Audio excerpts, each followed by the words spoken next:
দিল্লির জান্তার মান্তারে এই আন্দোলন বলো, অনশন বলো বা হাঙ্গার স্ট্রাইক বলো, যেটাই বলো না কেন, স্টুডেন্টদের নিট এক্সামের কোশ্চেন পেপার লিক হওয়ার জন্যই এই প্রোটেস্ট শুরু হয়েছিল।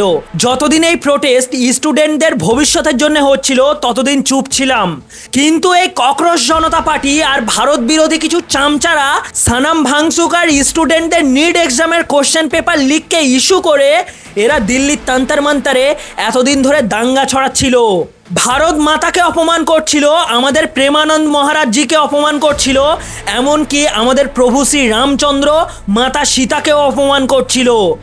এই ককরোচ জনতা পার্টির সাপোর্টাররা আর বিজেপি বিরোধী চামচারা শুধুমাত্র মোদি বিরোধী, বিজেপি বিরোধী এবং হিন্দু বিরোধী, ভারত বিরোধী কথাবার্তা বলতেই গেছে। ওখানে স্টুডেন্টদের জন্য কেউ একটাও আওয়াজ তোলেনি।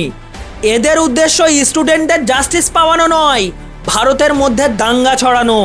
এদের উদ্দেশ্য ছিল বিজেপি, মোদিজি, আরএসএস, ভারত মাতা, ভগবান শ্রী রামচন্দ্র, সীতা মাতা, হনুমানজি, এদেরকে অপমান করা। সেজন্যই এরা স্টুডেন্টদের কথাই বলেনি।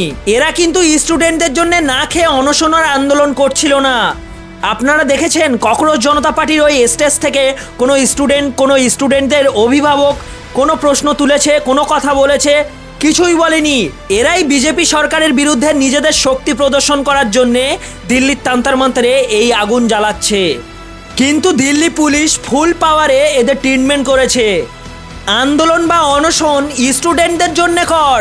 ভারত মাতা, মোদিজি, বিজেপি, প্রভু শ্রী রামচন্দ্র, প্রেমানন্দ মহারাজজির বিরোধিতা করার কি দরকার ছিল?